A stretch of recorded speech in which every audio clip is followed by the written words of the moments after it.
We're live. How are you doing, Neil? Neil is back, a friend of the pod. Of course.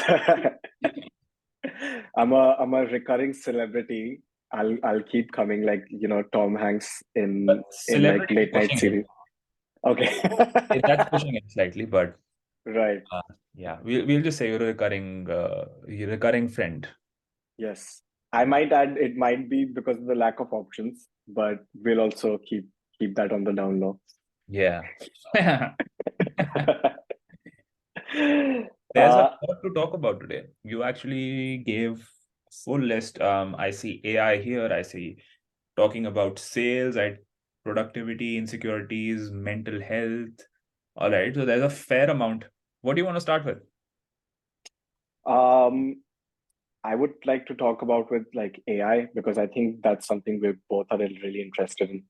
Yeah, for sure. Um, so I see, like, do you want to shoot? No, I no, go ahead. since you no, I mean, since you sort of listed out the points for today, I haven't done much work, to be honest. So I'm happy if you drive.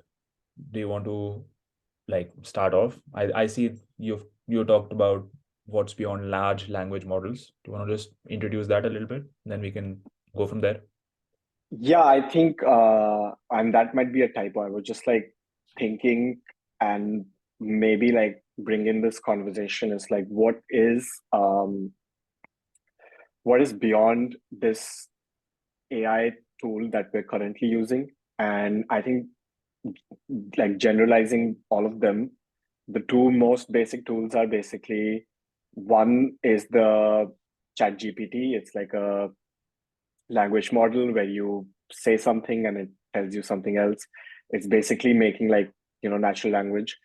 And then there's the other side of the spectrum, which is generative, artwork, picture sort of thing, where you uh, tell the prompt what you want in terms of words and it generates images for you. Yeah. And these are like the two main and popular ones that we're seeing right now. And I was just curious, like, what are the other applications instead of, you know, inputting language or like inputting words and then getting maybe words or images or whatever? Because it just feels like everything is very limited to what you can elaborate and what you can say in words. So I'm just thinking, I actually looked at a video of some YouTube channel which was teaching this animated model of just like this like human with lots of like muscles, and through AI, it was teaching that um, like software based robot on how it can move and how it can walk Hmm. by number of iterations, by telling it to like punishing it for whenever it falls on its back Hmm. and rewarding it when it lands on its feet, and then running it through some obstacles and stuff like that. So I found that really interesting. I was like, okay, so AI can be taught human mechanics and be taught how to walk. Yeah. And I was wondering if you know any other examples that are outside of text based that AI is helping with. Um, so as I understand, there's two things to it. There's a couple of AI techniques. One of which is large language models, which has Yeah, become very, very famous, or which took off in the last 5 years because it was discovered in the last 5 years. Um, there's this paper that Google released in 2017, I believe, where they talked about the first transformer model. And so Google actually came up with this tech, and then, OpenAI just hopped onto it, utilized it, and sort of brought it to market first. And right, that's how LLMs have become pretty famous. right, And they're really good at text completion, or, you input a lot of text and then it understands it in a way. It's able to basically predict what the next token should be, or the next text should be. So that's why they say that, it's basically like a very, very sophisticated autocorrect. yeah, Um, right, but imagine your autocorrect understands philosophy and mathematics and history and advanced calculus and whatnot, and it's autocorrecting on all of these fronts. So that Right. effectively makes it so much smarter Yeah. than what a human can do. And so while text and images are two things that have taken off a lot, and I think that's got a lot to do with how we communicate on social media, on WhatsApp. Of something that probably isn't talked about as much, I don't know if you've heard about it, is that it ChatGPT or any of these other tools, even Bard, Google's Bard, can help you code as well. Yeah. Have you? And so it's there's this tool called GitHub Copilot. Right. That Yep. it came out a couple of months ago. I think it came out just before ChatGPT came out. Yeah. I think about 6 months before ChatGPT came out. So like mid of last year. And that was considered mind-blowing because it was Yeah. like it was an autocorrect for coders that would put their code into GitHub. But with ChatGPT, it can generate code. And Yep.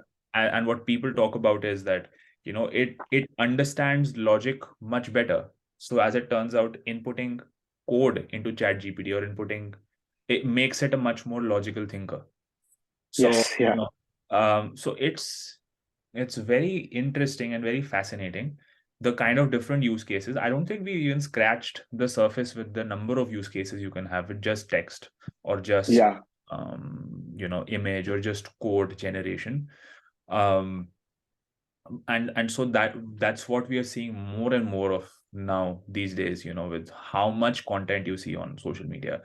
But I think in terms of new things, I actually read there's this very like it's become famous, it's been shared a lot. There's this blog post by Sequoia Capital, I believe, the venture capital firm, and Mhm. they talked about what the landscape of generative AI is. They released it like 4 months ago, so it might already be outdated, but they Right. talked about how how far off we are from text to image generation. So but we are Mhm. already there. How far we are from being able to auto generate text or blog posts or like any written content at the level of a pro novelist. And so it said that we're probably 3 years away from that. And how far away are we from developing like videos from text? Right. And it said we're probably about 1.5 to 2 years away from that. And how far away are we from generating immersive 3D experiences? So it said we're probably about 5 years away from that stuff. I might be completely butchering the timelines, but that's roughly what I remember. Yeah. And so I think that the next sort of use cases that we're going to see are going to be more heavily driven by video, because that's Yes. logically the next thing. um as well as just improving on the existing capabilities of writing, written text, photographs. Right now one of the big limitations is that when you want to generate photographs from Mhm. tools like Midjourney or DALL-E, they are very buggy, so you need to do a lot of prompt engineering there. Yep.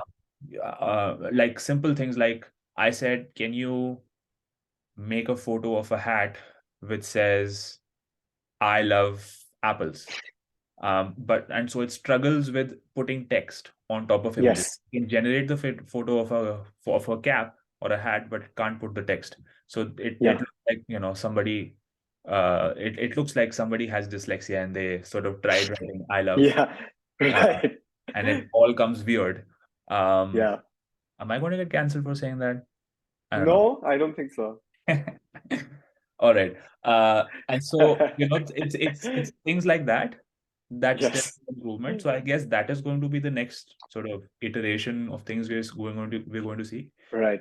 Um, but yeah, that's pretty much it's like you get vertigo after Yeah, definitely. if you closely follow AI. I started following AI Twitter about 6 months ago.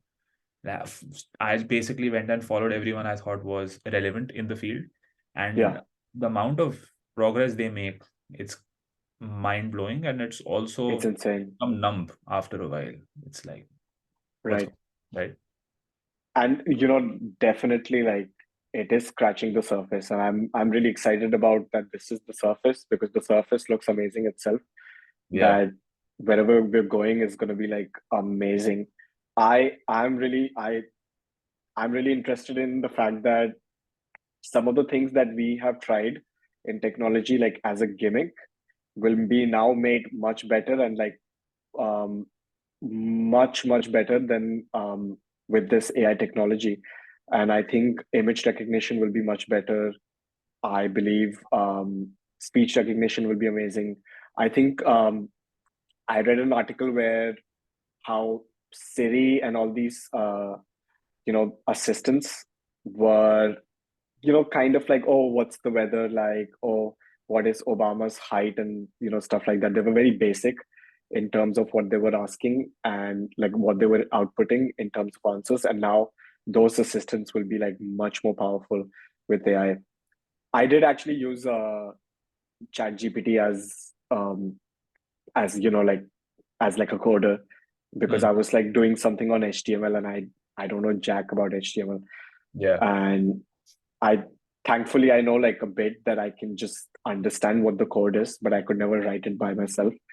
So yeah, I took that code, put it in like my website and stuff like that. It was like just so amazing. Really? Uh You. That's great. yeah, it's so great. It's just so easy to like, because there's so many things that you would not find on if you were just Googling that anyway, because nobody Yeah. is doing that specific use case for you, and they've done it or nobody has shared it. And it's just so easy to like just have chat gpt make it like for yourself. But yeah, I love the fact that the progress is going fast. I like that it's going like to video and it's going to like 3D environments. Yeah. I'm particularly very excited about just the interaction of AI, where it moves away from text based, where it's not something that you type. Mm-hmm. It might start with something that you speak. So you will, instead of Yeah. prompt engineering, you might start to say to a robot or like to a AI assistant, like that movie Her, where Yeah. you're actively having a conversation with that person or Yeah. like that AI. And then it might just move into something, completely, which is like subconscious and crazy, which I'm really excited for, is the AI knowing what you want Mm-hmm. just by looking at you, feeling you, some kind of senses Mm-hmm. that is probably not speech based or text based. It's not language based.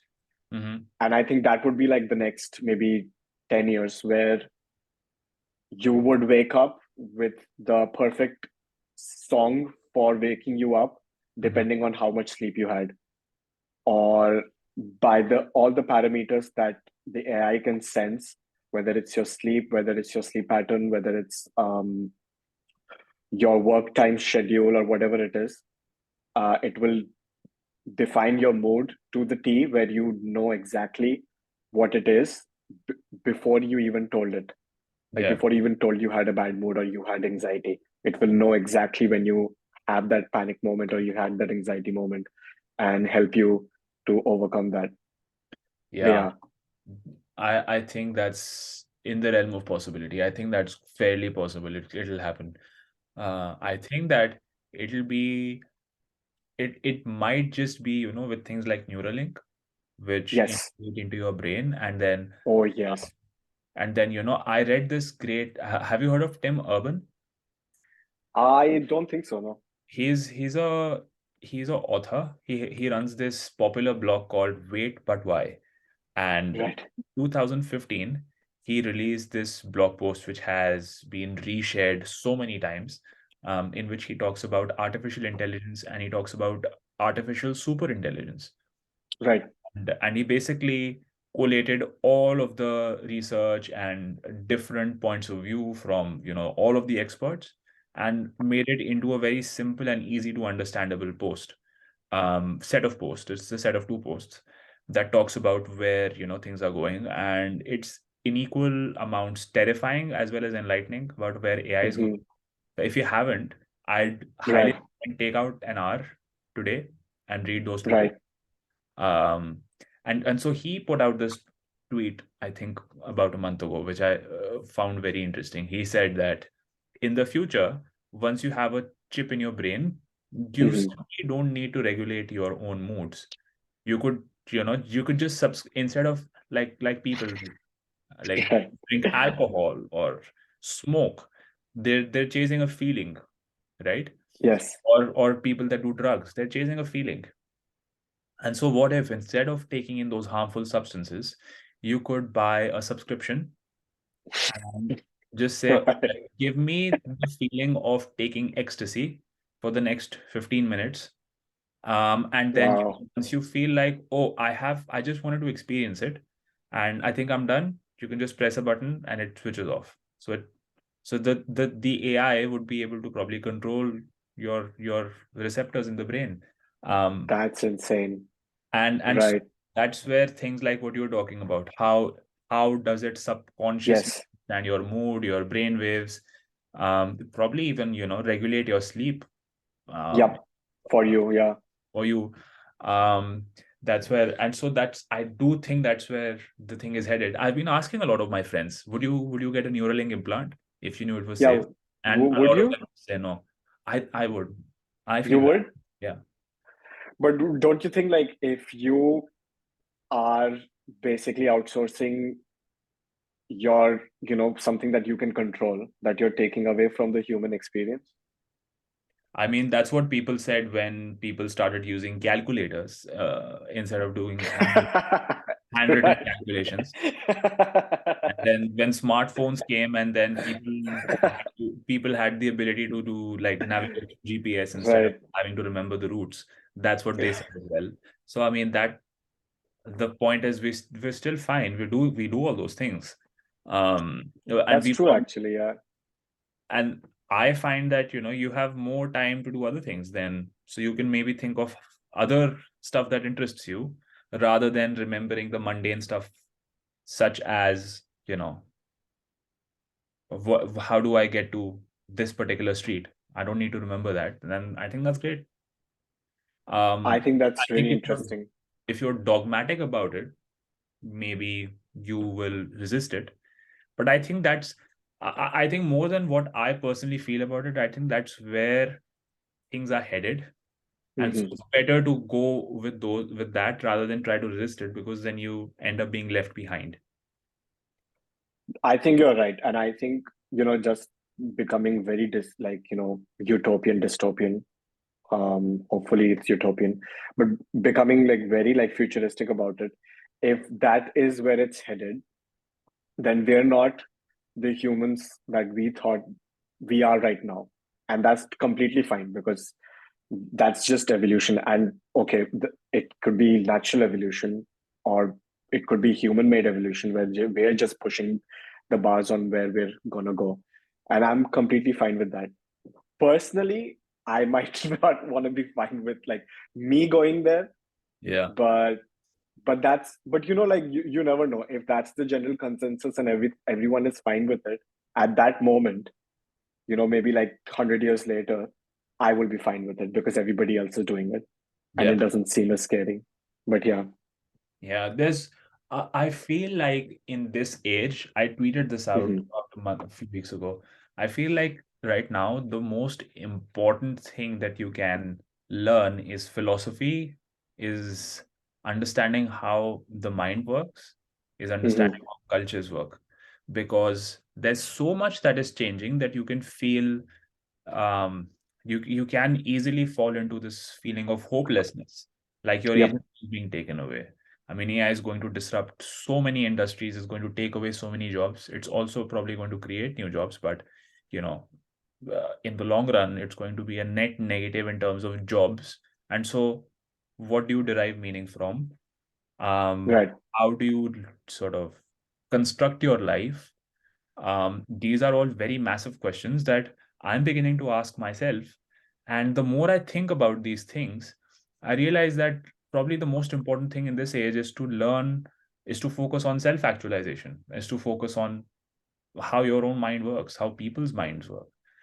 because I think that is going to be somewhat of a competitive advantage in this age when skill and knowledge itself is becoming commoditized.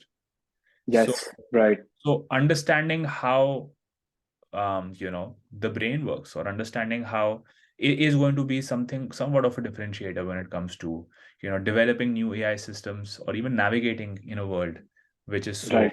confusing and so rapidly changing. You know what? You're absolutely right about that. And I don't even think this is like the sign of the times right now. I think this is something that maybe our parents and grandparents have been telling us from long back. Is just getting those basics I don't correct. know what kind of parents you have. My parents have been telling me study math and science if you want to do good. But like, yeah, that's their surface level as well. But there's also like where they tell us like, oh, you should learn how to think, you should know what other people think, you should know like how to manage your time, you should know how to basically, what you said, self actualize, and how your brain works and stuff like that.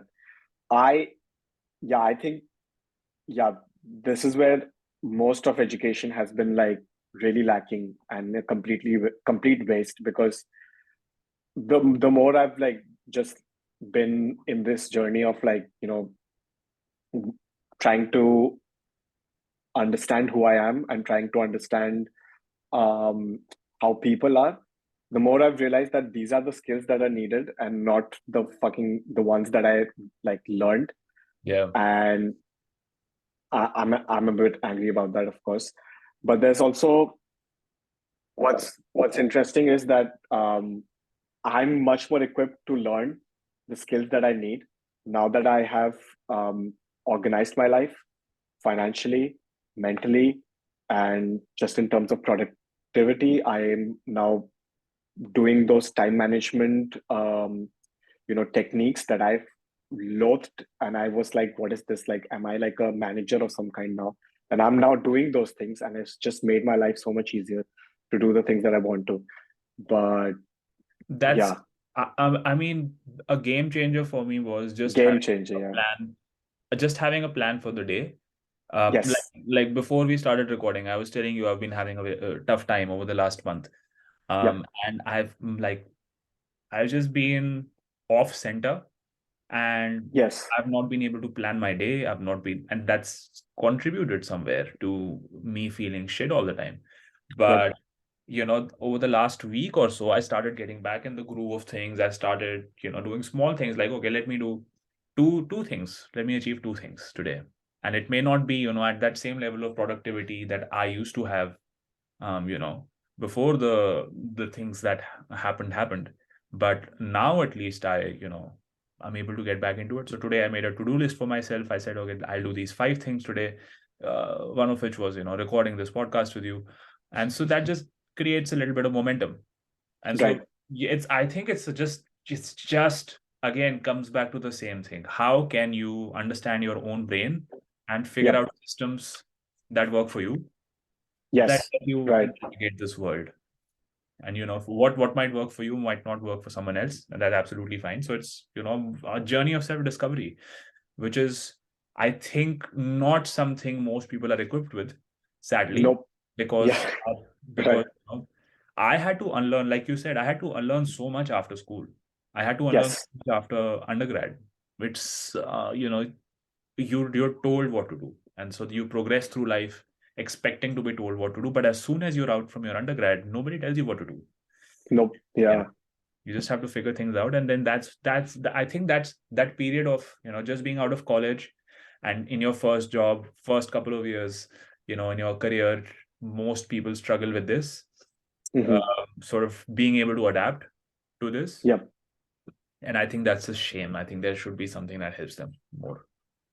Definitely. I think I personally, I had like such a struggle, like just going from like education and to be like completely on my own. Because Yeah, I thought, for most of my life, now that I think about it, I was shielded by a pretense of like, oh, I'm learning right now. So I'm yeah, not doing anything. And that's completely not true. You can do and learn at the same time. You yeah, can apply what you learned today and make yourself money or have some kind of action that gets you the experience, Yeah, where experience and learning are like in our education system especially are considered like two separate things. true. Yeah. That's true. Um, what do you think? Did you just coming back to AI for a minute? Did you happen Yeah. to check out Google's I/O conference recently? I mean, I looked at the Verge, the summary that they do. So it's like Yeah, Google I/O in like 10 minutes or whatever. So they're just disrupting themselves completely. Have you it's looked at the going new search bad. experience? Was that? Have you looked at the new search experience? I can we try it? I don't think I We have. we can't yet, but No, yeah. there's this thing called Google Labs which you can sign up for, Yes. and within that, any sort of new thing that they're trying out, they give you early access to that. So I put myself on the wait list yesterday, Yeah. and I think it should be coming in sometime. So I'll check it out and I'll let you know. But just going through the demo, Yep. basically what it was is that it is going to use generative AI to sort of build your search experience Yes. as you type it out. So instead of you being like, oh, what are the top 10 travel destinations in Bangkok? Yeah. Um, and then, you read a blog post and then you're like, all right, I like these 5 things. And then you research those 5 things specifically. And then 20 minutes later, you have a fair idea of, all right, these are the 5 things I must do. This is my itinerary. This is how I'll fit everything in. So what you can just do is top 5 destinations in Bangkok. It'll give you, a list, and you're like, all right, I select these three. Can you give me a recommendation? How do I plan my travel? So it'll give you itinerary right there. Right. Okay. Yeah. Then you be like, can you book for me? Like if some of them are ticketed, and it'll book for you right there. And can you, send this list to my Mhm. Notion so that I can keep a track of my itinerary, and then it'll do Right. so, and then it's all happening, in that sort of front page of Google where it's just building out this for you. And it's integrating, YouTube videos and Instagram reels and YouTube shorts and blog posts. So it's going to be a great sort of consumer Right. experience. But the thing that's being disrupted is the traditional model of content. So, blog posts. So like I've Right. been doing this for years. I've been building niche websites and monetizing them. And I don't know if that model is going to survive anymore. So there's going to be a lot of new stuff that you're going to have to do. Yeah. And people are even saying that maybe Google doesn't survive out of this. Like maybe the future is an AI personal assistant, which I think is Yes. logical, with just you just tell it what to do, and then it goes on the internet and does it. And so it's no longer people browsing the internet or people searching on the internet. It's just your You AI know, that's doing it. that's so interesting because I'm now thinking of, let's say, nobody is interacting with any web pages. So the model of, advertisements on any web page, that's done for. So what would be the incentive on putting information on the internet in the first place? Like nobody's going to put new information. Um, That's the thing. So what's the that's and I don't have a good answer either. That's why yeah, while I haven't stopped building websites, I am proceeding very cautiously in this domain, right. because even I'm not sure what the long-term future looks like. Yeah, You have to develop a new business model that is much more friendlier for the bots. They might have to, think of maybe productizing everything and selling products right. that people would buy for themselves rather than selling ads. Um, but yeah, really, I don't have a good answer for that. I don't think I anyone does. think, yeah, what I'm thinking, like, and I read this somewhere where with AI and everything, the the the core concept of like the internet will stop becoming maybe commercial and will its only sole purpose will be to be a sort of neural network of humanity where Mm, it will just connect people on this intellectual and on this like informational level, and yeah, that is what this thing will be made for. And the whole idea of selling things and subscriptions on internet will just be gone. But it could also be maybe probably controlled by just a bunch of corporations, maybe 7 of them, and they handle most of the information. Yeah, So yeah, it's very interesting. Uh, it is. I Coming back to like the Google I/O thing, I Mhm. think they are struggling quite a lot, and it's just so funny to see them like struggle. To be honest, and I wanted to talk about this as well. Yeah. Is okay, Google is struggling. OpenAI is much better at whatever they're doing, Mhm. and but OpenAI has been bought by Microsoft. Mhm. I don't know if you've tried Edge, Microsoft Edge, and then their Bing assistant. So if No, you can, I haven't yeah. yet. So I mean, do you know about it? I know that they've integrated with the Yeah, OpenAI, so I know that people use it. But I mean, I get most of my news from Twitter, and it was quite mixed. And most people said it right. doesn't really work as well, so I never bothered to try it. And you are right, actually. It doesn't really work that well. Yeah, It's not the best. The yeah, UI is completely shit. Like, it doesn't look intuitive and it's kind of annoying to work with. right. The only reason I work with is because it's Chat GPT connected to the internet.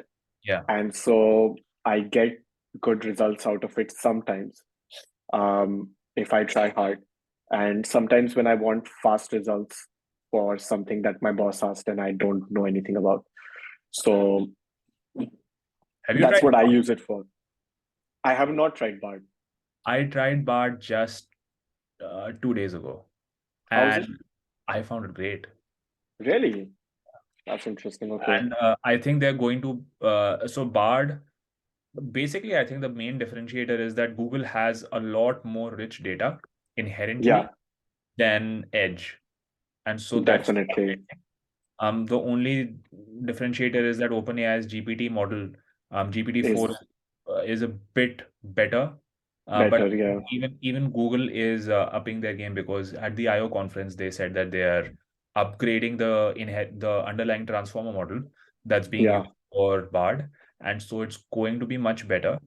And I Right. mean, how much better we'll probably have to wait and see because I mean, in his existing version, it's probably not the best yet, but I think it's going to get there soon enough. And so that is going to be, I think, a big sort of competitive advantage for Google, just because of Yeah. it is inherently. Um, I'm really hopeful for that as well. I don't know. And here's something that's interesting is Microsoft versus Google. This is just me as like a maybe like a normal consumer and as a designer. I I like what Google do to their products. I like their products more. I feel like their UI is more intuitive when compared to Microsoft. And Microsoft, with their UI, with their company policies, and with how I interact with their software on a daily basis, feels very corporate to me. So I'd Microsoft rather sucks. Microsoft sucks. Exactly. It I just mean, yeah, your criticism of Microsoft is like something you would put on LinkedIn, which coincidentally is owned by Microsoft. owned by But Microsoft. but if we wanted to just sort of Yeah. cut through the corporate speak Yes. in one word, Microsoft sucks. Zoom is They're owned by Microsoft as well, right? No, what I don't think so. Is what Zoom owned by Microsoft? I don't know. I don't think so. I'm not You sure. never know these days, but yeah. Yeah. All I know is that Zoom's stock price just went up during the pandemic and now it's crashed back down. So Of course, yeah. But but it's so funny. Microsoft sucks. Yes. I mean, there's this famous quote by Steve Jobs where he Uh-huh. says, like, do you think Microsoft is a competition? And he says, no. They have no they have no sense of design. There's No. he said something very, very savage, like, yeah, they have absolutely no creativity or they have no sense of design. Why would I even consider them as A competitive? competition. And Um, he's right. He in a was way, right. I mean, in a way, it's right. I mean, they are like a utilitarian company, so they get the job done. But Yes. if you use Outlook, it is so frustrating. It's Or so frustrating. even Yeah. LinkedIn. I mean, look at the pace of evolution of LinkedIn. It's Terrible. it's so terrible. It just works because it's an enterprise solution. It connects corporates, which is great. Yeah. But it could be fun. I'm logged in and locked in my Teams for months now, and I cannot seem a way or find a way to sign out. That's how basic the problem is. I cannot sign out properly from my Microsoft account because it was a college account and now it's like not there anymore. And Yeah. so I'm like stuck in there because I cannot access the account because account doesn't exist, but I also cannot sign out without signing in. Mm. So it's such a simple problem, and they're so bad at it. They're so bad at the basic stuff. True. Yeah, That's what I mean. If you're talking from the heart, I would want Google to beat Microsoft. Just exactly.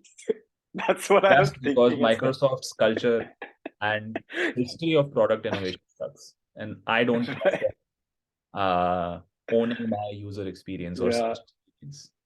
Like it's the better of the two devils. I'd rather pick the good-looking devil than the bad one.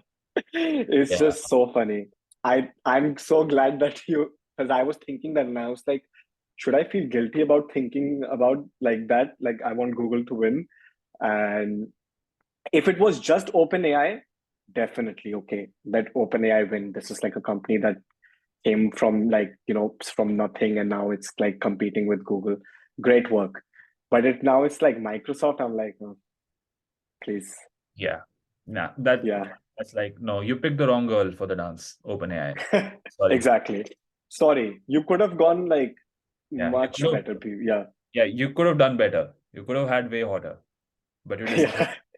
with the one that, Definitely. put out first. Sorry. Yeah. No respect for that. No respect. Yeah. Honestly, I don't know why. I don't even know the decision, but money probably. I So mean, it's fine. have you heard the backstory though of OpenAI and why they um, dealt with Microsoft in the first place? No. I don't know about the Microsoft thing. So OpenAI started off as a non-profit, Yeah. and it started off with Elon Musk being one of the lead funders of the Yes. project, and he had pledged, I think up to $1 billion Right. in funding for OpenAI. But then, Elon being Elon, he eventually was like, I don't like the direction you guys are taking. I don't like the way you guys are doing things. And so I'm going to take over. So basically, that same thing that he did at Tesla. Hmm. So if you don't know, Tesla had Yeah. original CEOs. Founders. Yeah. Everything. Yeah. And so Sam Altman, and I believe I forget the other guy's name. He's the CTO. He's also pretty well respected in the AI scene. They were against it, and so they blocked the move. And so Elon said, Mm, "Look, I'm going to take my money, and I'm going to go play elsewhere." So like how we used to do mm, when that a couple of colony kids would be playing cricket. Then one of them got upset and said, "Okay, I'm taking my bat and ball away." And then the other kid, right. what the hell do we do now? So Yeah. it was kind of like that. So he said, "Okay, I'm going away. Yeah. Have fun playing on your own." And so he just left. And then Yeah. that's why they started, looking for alternative sources of funding. And that's when Microsoft swooped in, Right. like the knight in shining armor, and said, "Okay, I'll help you out." Of course. And Yeah. that's when they formed their strategic partnership. Of course. Okay. So strategic crisis management. Yeah, I see. some I some. like that. That's good. That's fair. I mean, if you were OpenAI, you would do the same, like whoever wanted, So that's how OpenAI actually transitioned from being a non-profit to a to a for. profit. Yeah. For profit. Yeah. Yeah. Um. But yeah. Quick sideline. You made me think of like that, analogy of like colony kids. Yeah. I remember this time where we used to play Beyblades, and I had like a Beyblade, and Beyblade was so huge that even um, like people who were in the colony who were lesser than us, like in terms of financial and social, you know, Who you know, couldn't standing, afford a Beyblade? who could not afford a, you know, original Beyblade. So my friend had an original Beyblade. Dude, don't tell me there was a secondary market for Beyblades. There was like a secondary, you know, market for Beyblades, which was made of metal that Indian manufacturers would make, and it looked nothing like a Beyblade, but it was basically a spin top. And if you could make it like just closely similar to what it was, then you could be like, yeah, you could market it. So they used to make that, and they used to sell I it had for no idea. they used to sell it for like 20 rupees, 30 rupees max, right? It's not much. And Neil, I don't know. yeah. I don't think I've told you this, but you're such a nerd. I am a geek. I Yeah. will, yeah. And Going into the I secondary market of Beyblades, I never thought I'd have that conversation. and I'm so shameless about it. I'm excited about that. I Yeah, love I that there know was you a are. secondary market for Beyblades. That's It what I was like made about of you. metal. Yeah. And Mattel, who used to be like the official, you know, like producer of Yeah, Beyblades from the franchise, their Beyblades were plastic. right. So there was this one time where we went to just play Beyblades.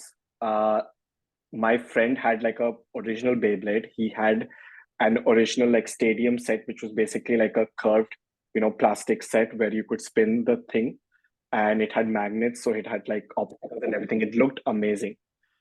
This guy came, this kid, little kid with his brother, and they were like, "Oh, do you want to fight?" And we were like, "Yeah, let's go."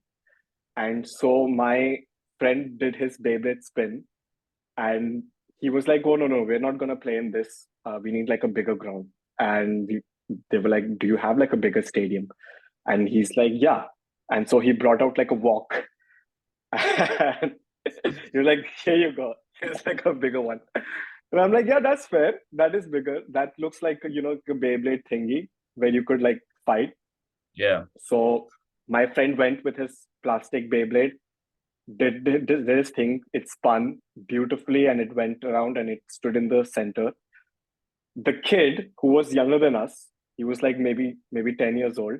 He came with his Beyblade, and it was all metal and it was heavy AF, and it just spun. And when it came crashing, it annihilated my friend's original Beyblade that he bought for like maybe 3,000 rupees from this 20 rupee metal thing that spun. And I was so shocked, and I was like, okay, that's what reminds me of OpenAI and what's happening. But yeah, so it's really interesting, yeah. the Uh, market perception and the value, and how how you can just sheer like annihilate things just by like the actual value of a thing. all right. Slightly convoluted analogy, but yeah, okay, I get what Yeah, no, sorry, yeah, but yeah, this just makes me. This was just like my excuse of like talking about it, I guess. you're talking about Beyblade. Yeah, yeah. Yeah, yeah. Do you? You definitely need to find a very big excuse to speak about Beyblade. It's not like you can For say in these times, yeah, adult for conversation sure. anymore, right? No, no. Do people here even know Beyblade? I feel like it's more of a Indian thing. We used to watch that cartoon as kids. I don't think people in I the UK think they watch. know of it, but they don't know like as extensively as we do. And I'm putting you in my category as well. Oh, hey, no, look, I'm playing it cool, but I had a Beyblade. I Okay, that's have good. thrown my Beyblade in a walk, and I have gotten my Beyblade beaten up by a metal Beyblade. I have done all those things. Yes. You've done all of those. That's good. Do you wanna do you wanna quickly talk about, because I was and I wanted to talk to you about this in case I do get the chance. Yeah. Um, I wanted to ask you about your journey in the startup that you were working in Delhi, the sales aspect of it, how it works, how you learned to be good at sales, and what does it entail? What does sales mean? Mm, bef- Before I answer, I'd love to know what exactly are you trying to get out of this conversation? Is it like you want to be better at sales, or is it that you want to learn something out of this? I want to learn how it works, and I want to learn how to be good at it, because now that I've been working in this startup, and they have a great product. They have spent 2 years developing this product. They have burnt all their cash and all their funding developing this product. And Right. now it's all come down to sales. Right. And it's all come down to selling. And Mhm. they're really struggling at it. And in case I want to ever start my own thing, I would love to know how that works, because I feel like, yeah, I could make like an amazing thing. But if I cannot sell it, then, that's just me going down. True. I think unfortunately that's a trap that most entrepreneurs or a lot of entrepreneurs fall into. Um, Hmm. I was lucky enough to have somebody who's been there and done that. And so the first thing I ever did at the startup was sales. That was my first ever internships. Um, and what I learned was that, you need to be thinking of making revenue from the first day itself, even if you don't Hmm. have a product. Even if your product is about 3 months away, you need to be thinking of how you're going to market it. You need to be thinking of, oh, can I build a list of people who might be interested, and so I can reach them out to them, even as soon as I launch, and stuff like that. And so I think it's very rare that you will have a product that will require enough time to develop before you can even think about sales and marketing. It's probably at the scale of the companies of like OpenAI, who are or any other deep tech company for that matter. But even in those cases, there is a lot of thinking and a lot of pre-work you can do to build a sales pipeline or build a list of potential people who will be your first clients. And so having that sales mindset is something that is going to be helpful for any entrepreneur. That's been my biggest takeaway, really. Um, what about you? Do you have any sort of sales background? No, I have no sales background whatsoever. Yeah, yeah. I mean, look, if I were you, I would try and get some exposure to sales, because really it's in all your it's a part of everything that you do. I mean, Yeah, even conversation with your partner is negotiation and sales. right, You're convincing them to do something, right? right. And there's so much that goes into sales. I believe sales and marketing. We were talking about self-actualization and philosophy right before the podcast started, but I really do think that sales is an amalgamation of all that. It's Right. amalgamation of the human experience. You're talking, you have to have a deep understanding of human behavior. You have to be able to observe how the other person you're interacting with is responding to what you are saying, will likely be responding to what you say next, um, sort of lead them through a particular conversation or a particular set of emotions you want them to feel, or sort of be able to transfer energy with each other, understand where they're coming from, and help them through the buying process, or even disqualify them from the buying process if they're not the right potential buyer, right? Right. And so it requires a lot of empathy, it requires a lot of EQ, it requires a lot of hard work, preparation, and also it requires a lot of fortitude. So just being able to Hmm. deal with rejections. Um, but if I were to break it down into a formula for what do you need to be good at sales, I would Hmm. say equal amounts of just the ability to handle rejection, so fortitude, and Yeah.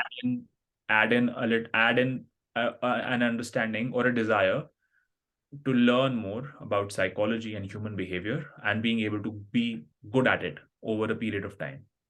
Right. Uh, and just some hard skills, like being able to are you able to devise commercials, are you able to understand how pricing works, are you able to figure out the buyer's pain points or the buyer's needs, which and then you can become nitpicky with all these small things that you need to pick up, but that's the long tail of skills that you will pick up eventually. But in the Hmm. macro sense, you just need to have grit, and according to me, and also you need to have some level of EQ. And if you Right. feel you're not good at it, that's fine. You can develop it. I was not naturally great at EQ, but I was great at being, very gritty. I've been a very Hmm. person throughout my life. And so I just white knuckled my way through it that, okay, I will develop those other skills that I'm weak at. And it took me a good 4 or 5 years to sort of get to a decent level, but you do end up Right. getting if you keep at it. So that those were my basic takeaways, and just understanding that life is sales, life is, negotiation, everything that you do, every interaction that you have, and that you can't run away from it. If it Yes. might make you uncomfortable, it makes 99% of people uncomfortable, but the fact is that life is sales, and if you're not, you either are going to leave a lot on the table if you don't want to get good at it, and that's fine if you take that decision, or you say, these are the things I suck at and I'm going to improve. And that, I think, leads to a much better place. Even if you may not be the best salesperson, even if you may not be good enough to, let's say, get a sales job, but are you going to be better in the next 3, 4, 6 months, a year, if you just sort of Yeah. analyze yourself and say, I'm going to be better at these things? Of course, you are going to be Right. better. So, I mean, that's how I would look at it. Does that make sense? Is that the kind of insight you were looking for? Definitely. Yeah. I was actually looking at what it takes to be a good salesperson, because at this point I'm also, selling myself as a product. Yeah. Not objectifying myself, but in terms of like career. And yeah, so, and I've seen a lot of things that logically that might have been like that my company was doing that might be bad in terms of sales. Yeah. And I just wanted to run it by you and just see if that is something that is, something that they're doing wrong. But Sure. we can go into the examples. Um, Rejection, fortitude from rejection, definitely something that I didn't have the grit. I have now, within this 3 months, just been comfortable, started to be comfortable with talking to people on the phone, Yeah. which is insane because like it's like such a basic skill to have. Like it's so much better to actually call up someone and talk to someone than to email, because you don't get responses to email. It's becoming a much rarer skill nowadays, because Yeah. I feel like we are the last generation that grew up pre-internet or Yes. Yeah. pre-social media, as well as having seen social media. So we've Yeah. started both worlds. We have been of that. We've seen that time where, all we had was a landline phone, and we would call up our friends on that, Yep. and so we're still okay with it. A lot of us aren't, but Gen Z, Hmm. my friends in uni now are, Right. and they are so uncomfortable. One of With my some. friends, she's been applying for a couple of internships. Yeah. So she applied to this VC firm, and she was just, she was irritated. She was like, they've interviewed me thrice and they haven't gotten back to me. I've emailed them. I've said, look, this is the deadline. I need to tell my uni whether I'm working over the summer or not. But they still haven't responded. And so, Yeah. we were all sitting around a table, and me and all of our other friends, they just said, why don't you call her? Why don't you call them? You have their number, right? So, I mean, probably they might have missed out your email, or maybe even if they say no, eventually over the phone, that's fine. You get an answer. And then she had to be cajoled quite a bit over the 30 minutes, Right. 40 minutes or so that we were sitting together. Eventually, Yeah. she gave them a call. Eventually, she got an email response saying that they weren't going to go ahead, which Hmm. was way better than, being unsure about things. Yeah. But I know for a fact that if you develop this one skill, which is just being comfortable talking to people, whether it's on the phone or whether, it's in a social gathering, even just going up and saying hi to people you don't know and introducing yourself and sort of being the initiator, that's a skill that is going to put you way ahead, Miles ahead. Yeah. um, than most people, just in terms of, your self-confidence, Yeah. if nothing else. Definitely. And it also brings to the perception that before I was phoning people, I was always thinking on the email that, oh, I want something from them and they can provide me something that I want. So the whole power balance is that I'm lesser and I'm asking for something. Now, when I'm speaking on the phone, I'm a human being. I might have something that you might need. They might have something that I might need. And then now it's a negotiation, as you said. Yeah. Um, just This wanted to run. Yeah. just to complete that, um, I deeply admired this one guy when I used to work at Bain. Right. He was the office stud. Like guys Right. wanted to be him, Right. girls wanted to be with him. He was that kind of a guy. He was a consultant. He worked crazy hours, but he still managed to look fresh every morning that he came into the office. Wow. He was ripped AF, and you Uh-huh. could see him having a pizza for lunch. So it was like this guy has the best of Everything. all worlds. Like, yeah, Right. he's having his cake and he's eating it too. He's dating the hottest girl in office, and he's getting the best projects. It's like this guy can't put his foot wrong. And he used to sit a couple of desks away from me. And Mm-hmm. I unabashedly, I used to admire him so much that I used to be like, oh, like, look at that guy. I used to talk him up to my friends, and I didn't have a relationship with, I didn't know him very well. So Yeah. I just used to be like, that guy's cool, yeah. And then all of my friends used to tease me like, oh, like you have an inordinate amount of things to say about a guy you don't know. Right. But anyway, so one day I just walked up to him and I said, look, I introduced myself. We became friends, and then I said, look, can we go out for lunch? I'd love to talk to you. And so we did. And so I ended up asking him, look, like, how is it that you're so well networked within the office and you're getting all of these, lovely projects that other people who are at the same seniority as you aren't doing such interesting things? And he just said, look, all I do is I am not afraid of going and chatting to the head of our office. If you're at an Mm-hmm. office gathering, and just introducing myself, saying hello, getting to know them and building a relationship with them. And he says, I don't, most people shy away from it. Mm-hmm. I don't. And he says, the reason I don't is because I feel that they're a human being, I'm a human being, like you just said. And Mm-hmm. all it is one human being getting to know another. It doesn't matter what my position in the organization is, what my title says, what my salary slip says, in with respect to them. That's a Right. barrier that we put between ourselves if we Right. don't, want to interact with them. But you just remove that from your own end. You can't control if the other person still has that hangover in their mind that he's such Yeah. a person. Why is he coming up and speaking to me? That's fine. But what you'd be surprised to see is that a lot of people don't think that way. No. Yeah, You just definitely. make that initial effort. People are very open. And he said, that's all I do. Right. I'm friends with most people in the office, even if I don't get along with them. I'm friendly. And he says, and when there's a project, people think of me and they Mm-hmm. just send things my way. And of course, it didn't hurt that he was one of the more handsome guys in the Right. office. Right. Naturally remembered him, and one of the more naturally charismatic guys.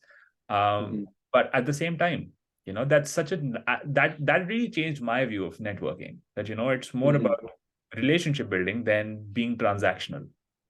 Right. Yeah.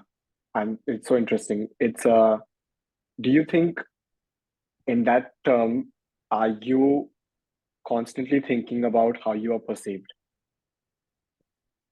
Are you fine-tuning that ever in terms of sales or just in terms of like networking? Are you thinking how you are perceived to that other person? Mm, I'm not constantly conscious. Hmm. I do evaluate from time to time. So, for Right. instance, when I started this podcast or when I started writing a lot on social media, I just wrote down like what do I stand for? So if somebody who doesn't know me comes across my social media profile, what should they think about me? Or Hmm. what impression would they get? And so I just wrote a couple of things for myself. And I said, all right, so this becomes my sort of brand guideline that this is how I act, right? Hmm. But the thing is that it couldn't be anything that was not authentic or was not something that I already was like as a person. Right. And I mean, sure, there are things that I don't want to talk about on the Yes. internet, which I don't talk about. But that doesn't mean that I deny a part of my personality. It's just that there are specific micro things that I don't want to talk about. Yep. So basically what I did was I just put on paper who I am as a person and what's my personality Right.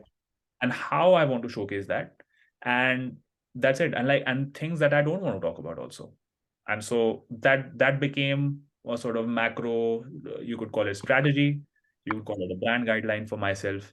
And that's what I fall back on even now. Right. Even if I'm talking to people offline, or even if I'm networking or meeting new people. So I talk about this a lot. I did this exercise when I was 18, where I wrote a list of principles for myself, and I said, this is, the kind of man I want to be. And I worked on them over the years, and then I sort of started inculcating them, started building my sort of personality, architecting my personality out of that. And so the best part is that over the years, when people talk about me or tell me who I like, what I mean to them, or how I act around them, they tend to refer to those principles that I listed out when I was 18. And so I know, generally speaking, yeah, this is how I come across as. And then Right. there's always this constant feedback and fine tuning and sort of this self evaluation that I constantly keep trying to do, to try and see, okay, what else can I do? What else do I want to improve upon, or what else maybe is a weakness that people may not enjoy. So that goes on constantly. That's interesting. Is that a paper then that you wrote that this is your brand guideline? Like you wrote it Yeah. consciously thinking that, wow, great exercise. That's amazing. Because yeah, that's what I've been thinking of as well, because I'm constantly adjusting myself on every LinkedIn message that I send. Oh, Mm. am I like this? Am I like this? Am I that? Did they think I was too rude? And I'm like, now you're over analyzing at this point. Yeah, I mean, at that point it becomes over analysis. I, Yes. like, have you seen that meme, the genius and the idiot? Yeah. The IQ curve, and then the idiot and the genius end up at the Yeah. same At the conclusion. same. Yeah. One underthinks that one overthinks. I think people Yeah. like you on the genius end of the spectrum, where you overthink it. Right. On the idiot end of the spectrum, I tend to way underthink. Like, if, Right. if I see a pretty girl, I'll say I like you. Uh, Right. doesn't matter if that gets blown out of context later on. But That's great. the point is that I tend to go underthink about things. Right. Notice that people who overthink also tend to Mhm. get to the same conclusion that I do. It's just Right. they may get there 7 days later. Uh, Yeah. and so I actually view it as a strength. And so I would encourage you to not think about these micro things. Oh, am I coming across as rude or not? I mean, nobody Mhm. has much time anyway to think Yep. about. Um, but what I would encourage you to think about is, just generally speaking, who are you as a person, and what do you want people to think about you when you Right. step? It could be, when you go to work, or it could be even be what kind of stuff you're putting out online. Uh, Right. that's just having a bit of. So, for instance, like how it translates into action is that one thing I decided for myself was that I will never say an unkind word or say anything sarcastic to Mhm. anybody that could be misconstrued. Mhm. So with my friends, with you, my humor. So that, I how I act, or that it's never, Right. it's all in jest, even if I'm pulling your leg.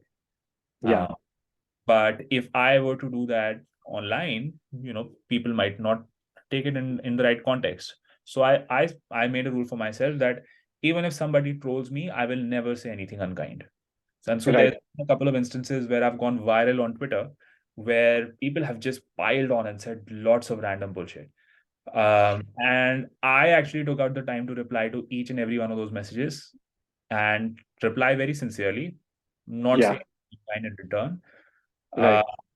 and then disengage. And I mean, it was not a pleasant experience, but I've had a Yeah. few instances where people have been like, I'm sorry, I shouldn't have said that. Yes. Yeah. Or Twitter has made me so insensitive. Like Yeah. somebody, and this was like a person with 20,000 followers. They were like, I thought you were trolling me, but you actually want. And I'm sorry, Right. I've become so insensitive being on Twitter. And so you do get those reactions as well. Yeah. I think is way better than, being a shitty person, or going with that first instinct of let me Right. let me get back to you. So like small things like that. That's when Hmm. you start sort of refining, how do I want to be perceived? When Yeah. what kind of ideals do I want to hold up for myself? Actually, I'm also going to write, um, maybe writing a set of principles for myself as well, because that also has really defined how I interact with people as well. I have now made an effort to be, this is going to sound funny, but be less judgmental, Yeah, uh, in a way where if I'm not constantly judging people's behavior, or I'm not judging where they come from, where they are, because this is me like micro observing everything, like, oh, they certain dress this certain way, they talk this certain way, so they must be of that kind of group, and they must be of that economic standing, and so and so. And now I've always like already placed like a shell around them, and it has like hurt me quite a bit, and I'm like trying to now get out of it. And it speaks to like what you just said. It's just putting like positive vibes out there, and just not expecting bad from anybody else, and then and whenever you get something bad, you turn it into a positive as well. I actually was looking at this thing yesterday, which was a forum on, I think it was 2 days back, on something to do with plastics. Just I was doing like some research on plastics, and like, can they be recycled or something or not? Somebody gave out the wrong information, and then someone else like commented on it and said like a bunch of bullshit. And then they came back and said like, oh, I'm sorry. I was wrong actually. It seems like I do not know anything about plastics. You were completely right. And then that person who bashed them was like, yeah, sorry, I don't mean to deride you. I was just like, and they completely changed their tone. And I was like, that's brilliant that can happen. yeah, for I sure. love that. Yeah. What you were saying, what you were saying just now, Yeah. about judging, Judgmental. Yeah. I suffer from that, and that's Right. something that I have had to recalibrate in my own brain. Yep. That I have gone through a significant chunk of my 20s being judgmental, overly judgmental, I think, Yeah. of people around me. I think it was because very early on, I set myself on this path of personal development, of growth, of being like, of Mhm. setting very high standards for myself. And Right. and then being like, why doesn't anybody else do this? And Yes. Yeah. and and and I guess putting myself on a pedestal somewhere, being like, why is it that only I do it? I think I must be hot shit. Hmm. But then I realized that everybody has different things and different priorities and different things Yep. to contribute. And I read the and just that, it's not just wrong to judge somebody, it's also foolish, because they are so much better than you at things that you don't even know about, Yep. because you never bothered to get to know them, because you've made a snap judgment, because you project things from Yes. one past and what you think you value. I read this great blog post. By the way, if you're interested in psychology more, I highly recommend going to Mark Manson's blog, Oh, yep. reading Love his Mark blogs. Manson. Um, and I have just been going through that entire website Hmm. like crazy, because he writes a lot about psychology. And Right. as this blog post he wrote about how you judge yourself is how you judge others. Yep. Um, and so he basically said that there, if you're somebody who thinks a lot about yourself in terms of physical attractiveness, that's how you evaluate others. If you're Yep. somebody who thinks your worth is derived from how much money you make, I mean, I know so many people that, oh, the only thing they can talk about is money, Yeah. right? That's how you tend to evaluate other people as well that you meet. Yep. How much money do they make? If they make as much or similar to you, you'll consider being friends with them. Otherwise, they're out. If you think you're a loser, if you think you're no good, that's how you perceive most of other people as well. Definitely. And so basically it just said that everyone is looking at the same world, but from such different lenses, Yes. Yeah. right? And I think that I personally over-indexed on Mhm. how how much are you spending your time on non-material things, on developing yourself emotionally. How much do you spend time on personal growth? How much do you spend time on intellectual pursuits like maybe reading, or writing, or doing something creative? Those are all things that I valued, at least in myself, that I thought Mhm. that I do good and that make me me. But I think I subconsciously look down on people who didn't do that, and Right. that was a horrible thing to do. That actually, I think, cost me many friendships that could have happened. That could have that I'm people that I could have gotten to know over the years. But that blog post really changed a lot of things for me internally. That I Mhm. just understanding that this is how I view myself, and this is how I Yep. view others, and that's as silly as looking at people and deciding to be friends with them based on how attractive they are. Yes. Right. Yeah. I definitely do this flavor of judgmentalness is where I project my insecurities onto someone because they're better than me in some way or the other. I've done this like in terms of just design. If they are better at certain aspect of design, I will intentionally pick out what is bad at it. And Mm. it's like um, in my so I really like exploring form, exploring color. I really like products that look beautiful, and there are people who make that, and I really like how they function as well. I really like how they're manufactured, and that's one of my aspects that I like as well. Hello, Yeah, are you there? Sorry, I just thought you're like frozen. I'm listening intently. Okay, that's good because your head was not moving, and I was like, okay, that is very yeah, that's intent like concentration. So I looked at other people's projects, Mhm. and I immediately thought, oh, they don't know how to manufacture this, or they do not know how this is going to be made, or they could not even like make it, uh, like prototype it with clay if they had to, because they spend so much time in 3D modeling it on a computer. And now that I've been learning 3D modeling on a computer and trying to get those same results, and it's so hard to do them because I'm learning I'm learning Blender almost every day.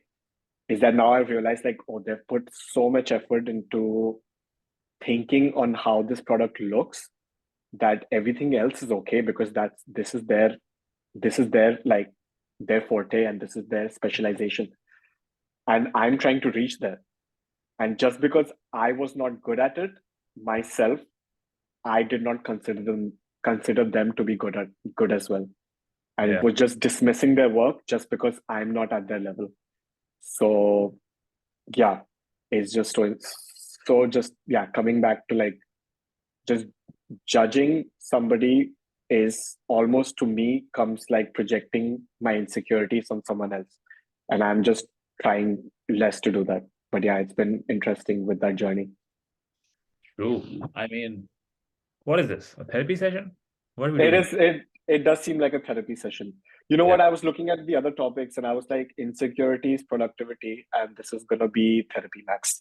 Yeah, this sounds like, I mean, we started off Quite yeah, this podcast, AI, and right? eventually we went into self-help territory, but I Yes. think it's all in a day's work. Good. Yeah, I that's don't mind not it. bad. I don't mind it.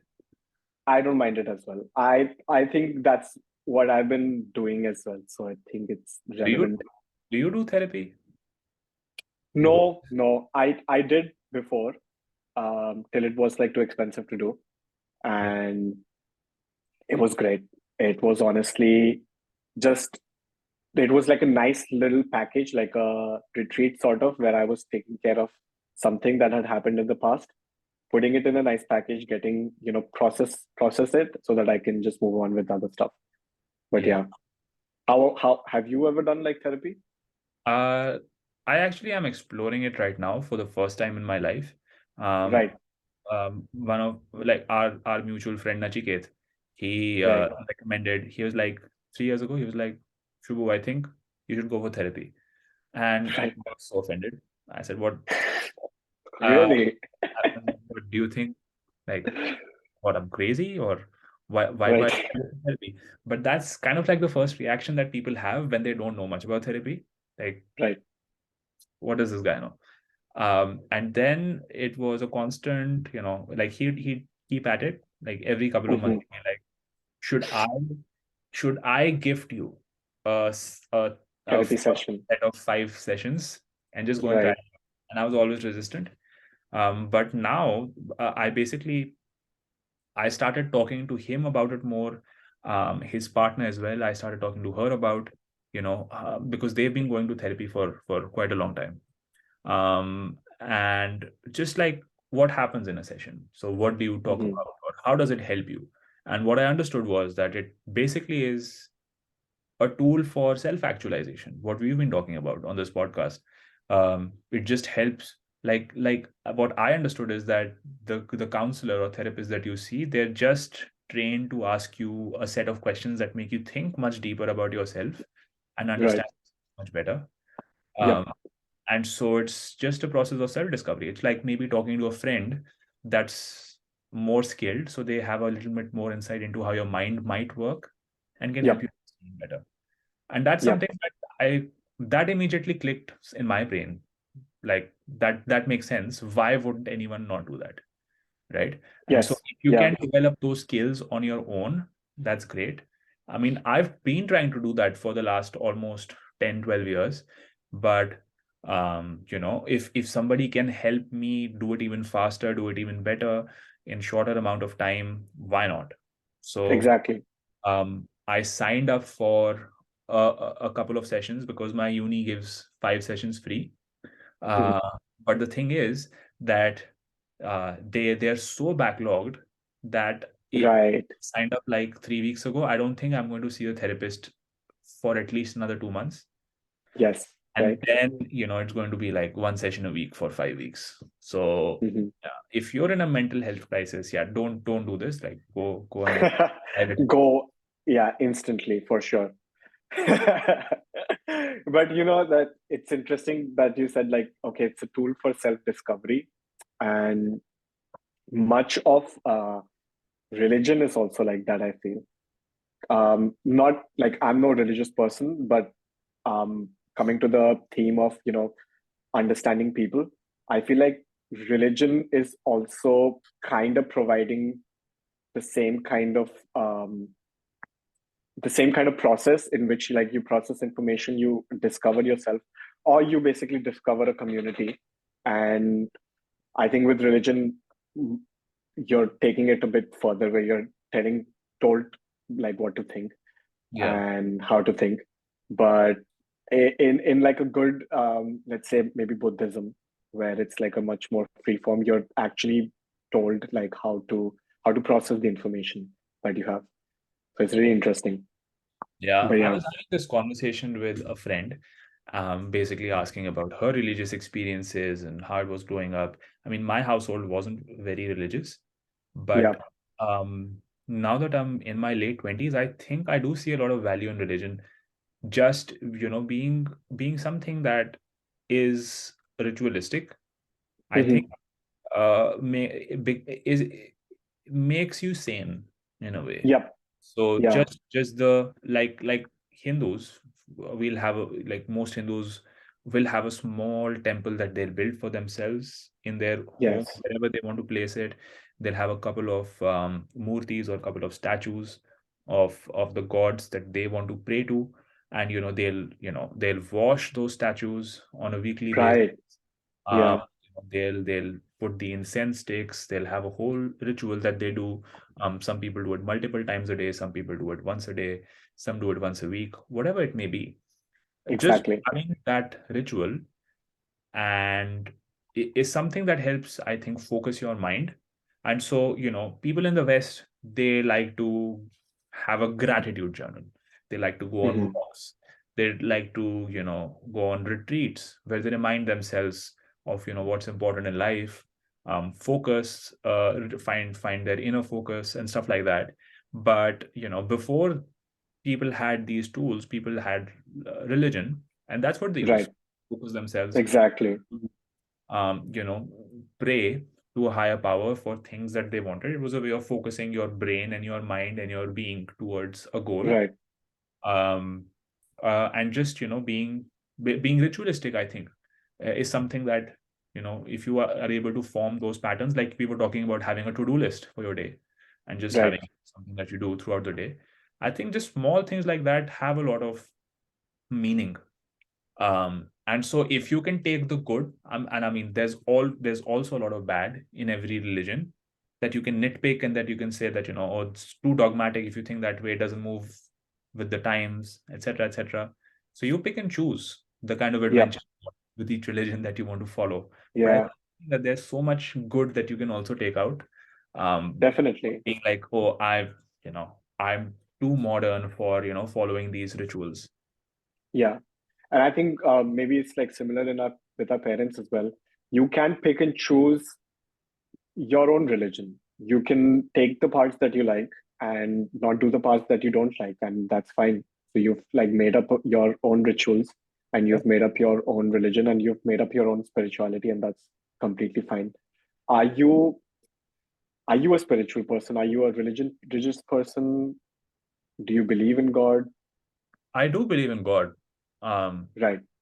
I am more spiritual than I'm religious, but Yeah. that's more because my upbringing was like that. Like Right. um, my mom, was a big fan of Buddhism, also Sikhism, and so we had all of those influences. And we are Hindus by Right.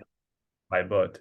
And so we had that influence as well. So my mom would wake up in the morning, she would read the Path, which is a typical thing that Sikhs do. Um, Hmm. and she was big into Buddhism as well, because she was very influenced by Reiki and pranic healing. And she practiced that for many, many years. She still does. And so I grew up, reading books on these topics. Right. Um, and just listening to her talk about it. And so I grew up with an understanding, a belief that there is a higher power, and it may not be Yes. a particular god. It may Right. not be this particular form, but there is something out there that is that. So that's my personal belief, but doesn't have to be accurate. Yeah. I Of don't course. spend time thinking about what's accurate or not. I think it just makes me feel good. Yep, you're right. Yeah, that's exactly what my mom said as well, actually. That's just very similar to what she's told me as well. Do you have any I mean, okay, let's maybe this is a better way to ask it. What is your morning or not morning? What are your rituals on in your daily life that you think is almost like is giving you like great benefit right now? Mm, so on a normal day, it would just be waking up at 4:30. That Right. thing that I've done for the last 9 months. And so, like I was telling you, I've been off grid for about a month or so, Yes. because of personal circumstances. So I haven't been doing that as well. I am going to get into it now, and so that is one thing that greatly sort of centers my day, because I Hmm. know that I get up at a certain time and I know that I sleep at a certain time, and Right. having that schedule for myself just makes me feel good. So because, Yep. like, I think I spoke about you earlier also, that doing something that's really hard, waking up at 4:30, Yeah. makes me feel good about myself. And also it makes me feel like I have a head start to the day. So I can, plan things at my pace. If I want to just leisurely um, have a cup of tea and not do anything, that's what I do for the first hour of the morning. And that makes Yeah. me um and so that's one big thing. Another big thing is journaling. That's something I have gotten into really big over the last Hmm. month, couple of months. I started it as a way of documenting my journey at the last startup. So whatever I would learn or whatever mistakes I felt I would make, I would just write about those because I Right. want a record for future. But it has helped me sort of understand myself better. So it's almost like a personal therapy tool. Right. That's something that I believe centers my day quite a lot. So, for example, for the last couple of days, I was feeling a bit unsettled. So Hmm. I started writing about it today. And then once I started writing about it, you never know where it's going to lead you. But then, Right. over the course of that 20-minute session, I ended up realizing, oh, this is what was bothering me, and this is what I can do about it. And just telling yourself, okay, so let's focus on what you can control other than things that you can't control. And so just doing that exercise, I think, is something that is a big part of my ritual these days. And I think I will continue it going forward as well. And then Are you journaling? Sorry. apart from that, I would say just like small things like just eating healthy, just, Right. um, working out regularly. Those are things that just make me feel happy on a day-to-day basis. Right. Yeah, that sounds great. I think, Do you have do you any? journal? Sorry, you go ahead. Yeah. Yeah, I think I do. Like right now, I've been like building it up more recently. So yeah, I've been really interested in that as well. Just a quick question was that, are you journaling then every day, or is it just need based, like when you feel like you want to? When I feel like I want to. There may be Okay. weeks that I don't go without journaling, or Hmm. there may be months where I'm journaling every day. So it varies. Okay. Yeah. Yeah, that's good to know because I've been struggling. Like I always think like I want to, but I never end up doing it. So that's like one of the things like I'm like it's like a pressure that's building. Yeah. I do have a journal. But, Yeah. but I definitely want to get into it on a daily basis. I'm like, that's one of the things I Okay. put down for myself, that I just want to Right. reflect on how the day went. So it could be just 3 lines that I write, but I do want to make it a conscious practice. I just haven't found a way to do it just yet, but I will get there. Same. Yeah. I really hope so. I get that because I'm right now. I'm just like I've organized my life in terms of like what I have to do, but I'm not reflecting on them. So I'm just gonna plan on organizing the reflection part of it as well. Yeah. Um. It. If you Yeah. are Go going ahead. to get a journal for yourself, I would recommend getting a basic diary Hmm. with plain paper, not Yeah. paper. Plain Something paper. like this. Exactly. Hmm. Exactly. That's it. And get yourself a nice pen. I like to, Yeah. I have a nice little fountain pen that I've had for, I don't Oh, know, cool. 5 years. It's a Parker. Nice. Yeah. So and my sort of thing is that, if I am able to build up this habit of journaling every day, I'm going to buy myself an even better fountain pen. Yeah. And that's going to be my reward. So it just, just doing these small Yeah. things makes you more habituated to writing. Going further on this, actually, I love stationery. So if you ever need like a diary or like a notebook to write things in, this is like a it's called Pith, and it's like the logo is right here, Yeah. and it's for 14 pounds, and it's like an A5 notebook, and it's incredible. It's like hand bound. They make it they bind it in, I think, somewhere in England. I forgot which place. And yeah, the paper is amazing. It's like so smooth to write on, and it just like encourages you, kind of uplifts that that experience. Sure. I mean, I've just run out of my diary, so I was going to go out Yeah, anyway. But can I find it it? will be good. Yeah, you can buy it online, Yeah, and you can. I think you can even get it on like art stores. So if you can, I don't know about London, but there probably are a bunch of them where you can find this. I'll look it up. Yep. In terms of like so this is interesting because for my internship, I went through this 1 day training of time management. Hmm. It's something I picked out of all possible trainings that they were giving. They were giving like some on Excel, some on marketing, and I was like, I think I need to get my basics right for now. So I'll get time management course. Amazing guy. who taught us. His name was Jerry. I forgot his full name, but Jerry was incredible at like teaching and incredible at motivating. Mhm. And he gave me a set of rituals that I'm following right now, and I've been following ever since I took the course, maybe like 2 weeks back. Okay. Um, What were, I try. what were some of the best takeaways?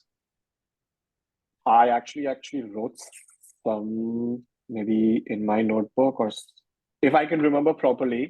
So one ritual and the biggest takeaway is to not wake up with an alarm. Mhm.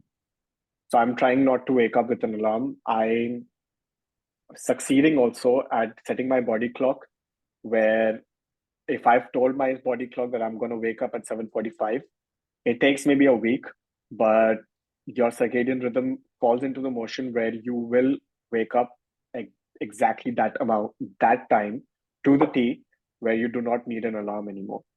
I will keep an alarm for 8 just in case as like a backup, but I will most definitely wake up at 7:45.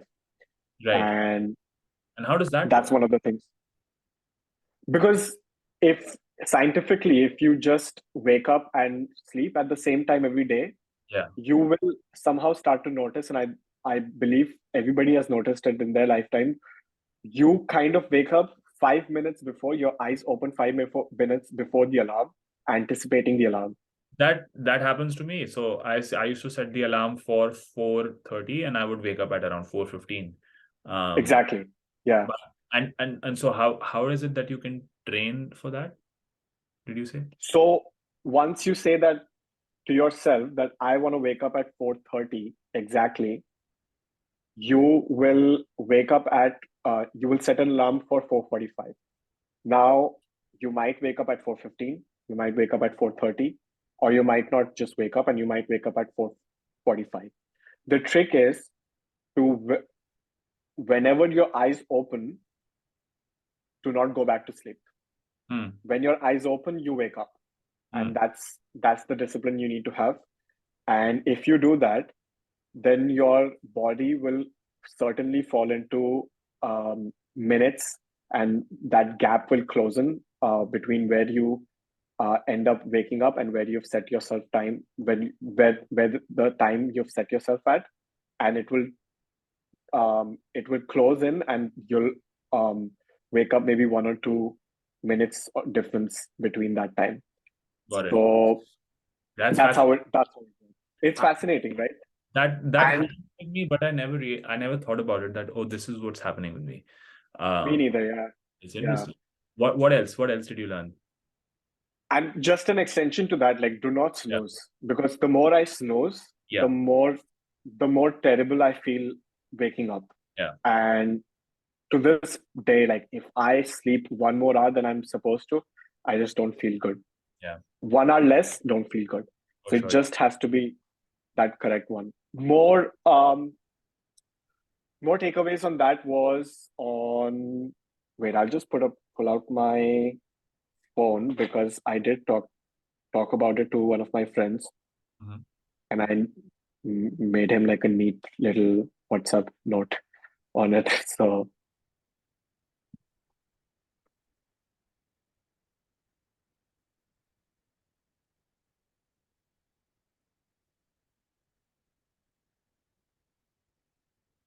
right. So I think one very basic thing was to plan everything.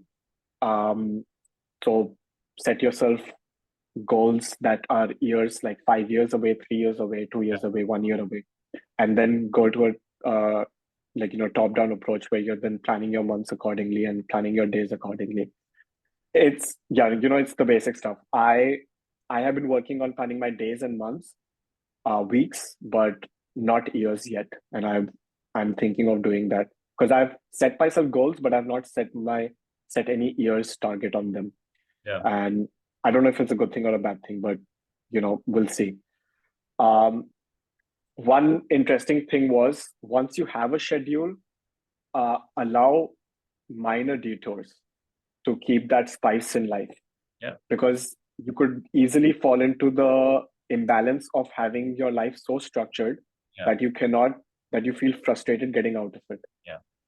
Which is something that happened yesterday, because my partner, she asked me to go on a walk because it was sunny outside. Yeah. And I was like, no, I wanted to work on Fridays. Yeah. And I got physically frustrated. Like, you could tell that when like veins were popping out, because I was like, no, but I wanted to work. Yeah. And when it took me at least 20 minutes within the walking period to realize that I can do nothing about it. And I should stop being so frustrated about this and stop being annoying to Yeah. myself, and even and worse, like to my partner. Yeah. So allowing detours, which he called change the map, Yeah. which is you have a schedule and then one day you feel like just breaking it. If you're taking like one day to your work, like one path to your work, allow maybe 5 minutes to wander around and go like a longer path. Yeah. And you might have something magical happen to you in that moment. Learning how to say no was, one of the basic skills. And something that I struggle with, something that people think like, okay, this can come naturally once you know that you have to say no. But then he went on the psychology of like, how do you say no? And it's almost like you're telling yourself as a manager is completely different person of you as a person living this experience. So there's a part of you that is managing this experience of being a human being, and there's this a person who is living this experience of being a human being. So you delegate all your work of saying no and managing time to that managing person, and your experiencing person is just a slave to that person. It's an employee to that person. So that's how psychologically you build that discipline on how to say no, which was very funny because he gave this analogy where he was playing golf with his friends. They asked if he wanted a pint afterwards, and he did not have the time. He wanted to go do his work that he had scheduled for. And honestly, he didn't feel like, going. It wasn't like a big thing that, okay, I should chase this. So he went to his phone, picked it up, dialed nobody, talked to himself Yeah. as the boss, like, hey, can I take this like time off to like, go for a pint because I really want to with my friends? And then the boss said, no, but you have this deadline and you have to work with it. And he talked to himself. His boss, that was himself, told that, hey, this is not going to work out. And then he went to his friends and said, sorry, my boss said no. And he's an entrepreneur. So the friends were like, but you are your own boss. And he's like, yeah. And he said no. And I was like, that's a very interesting way to look at it. If I was that guy's friend, I'd be like, that guy's weird. Exactly. Yeah. Yeah. And I would think twice to be friends with him. But I guess it works. Yeah, I don't think he was invited for golf after that round. I think I think that story makes sense for the purpose that he wants to portray. But yeah, for sure, I think the golf clubs are getting rusty in his garage after that. oh, for sure. Yeah. I don't think he didn't come off as socially acceptable. Yeah. Yeah. At all. But that was interesting. One thing I do is what he calls a 10-minute manager, which is open up the notebook in the morning, in the afternoon, in the evening, whenever you want to basically figure out where is your day going next. And I do this like every day, where I wake up, hopefully without an alarm. I go make myself a coffee.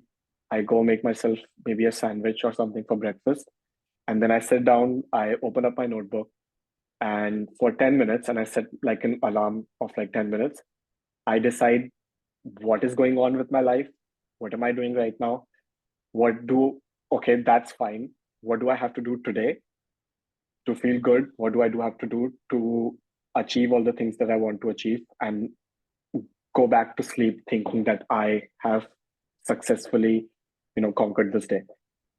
And things might not go to plan. Things might be like, oh, I've not done this thing, or this doesn't matter anymore.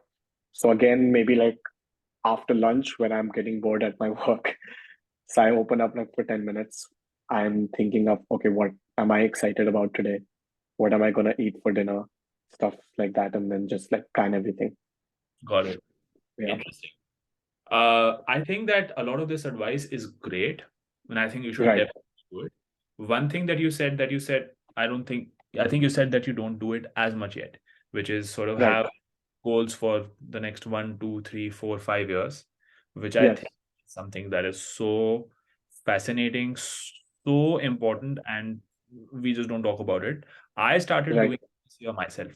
So the first time ever I made like a 5 year plan for myself Hmm. of where I want to be, and just reverse engineered that into 3 year chunks, into like 2 year chunks, or like for the next year, 6 months, 1 month, etc., etc.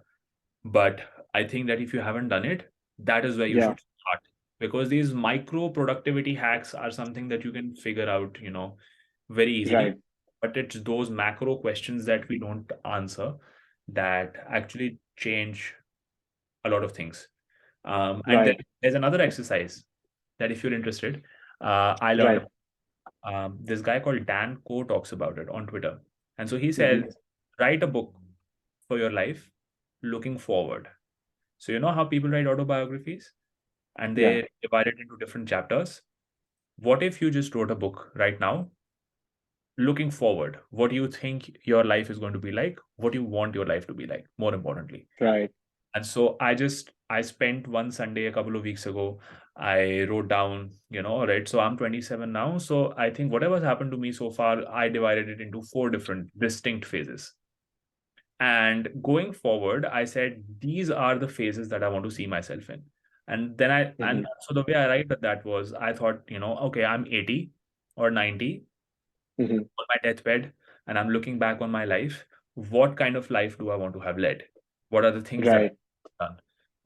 Whether it's personal, on the personal front, whether it's on the professional front, spiritual front, what kind of how healthy do I want to be?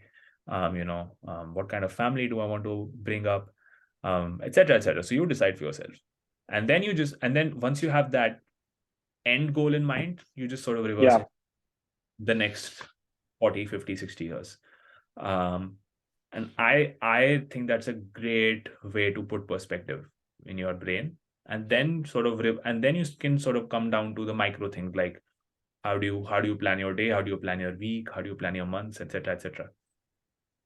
That's really, you know what? Actually, I was thinking about this yesterday. Um, as like a as like an exercise that I was thinking that I should do, because I'm a heavy daydreamer, and a lot of my dreams are basically just me getting interviewed by someone else. It's like, it's a bit embarrassing, but but growing up where you're thinking like, oh, you're a famous person, and then you're you know having an interview with like Oprah or somebody, and you're basically I've done that. reliving your career. Was Yeah, that I have won too many Oscars to not admit to that. exactly right? Yeah, right. And especially like if you're in the theater, you're acting, of course you've thought about like going up on the stage and like getting an Yeah, Oscar, yeah. and what you're gonna say. For best um actor and director in the same year.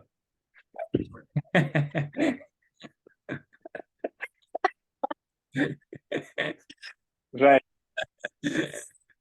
And I think that's how I would look at it as well. Like if somebody's making that what do they call that in America, where they have like 60 minutes of somebody's life? It's uh, called 60 minutes. It's like like a by feature yeah, documentary. Yeah, like a few, yeah, with interviews and whatnot, yeah, looking back on their life. yeah. Yeah, I would love to design maybe like a script of that Mm. based on my life, and that would be amazing. For sure. I Yeah. mean, I am enjoying this podcast. It's slightly different. It's a lot like therapy. It But is, yeah.